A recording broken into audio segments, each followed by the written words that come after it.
কেননা একজন ন্যাক সন্তান হলো বাবা মায়ের জন্য পৃথিবীতে রেখে যাওয়া সর্বোত্তম সাদাকা। রাসূল সাল্লাল্লাহু আলাইহি ওয়াসাল্লাম বলেছেন, মৃত্যুর পরেও মানুষের যে আমলগুলো চলমান থাকবে তার মধ্যে হতে অন্যতম একটি হলো ওয়ালাদুন সালিহুন ইয়াদউ লাহ, সেই ন্যাক সন্তান, যেই সন্তান বাবা মায়ের মৃত্যুর পরে তাদের জন্য দোয়া করবে। প্রিয় বাবা মায়েরা, আপনারা কি দুনিয়াতে এমন কোনো ন্যাক সন্তান রেখে যাচ্ছেন যারা আপনাদের মৃত্যুর পর নামাজ পড়ে আপনাদের জন্য দোয়া করবে,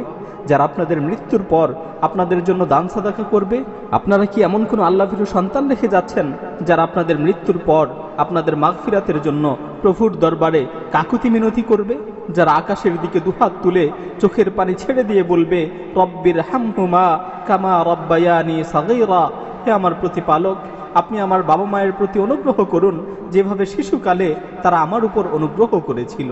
প্রিয় বাবা মায়েরা, আপনারা যদি একজন ন্যাক সন্তান গঠন করতে পারেন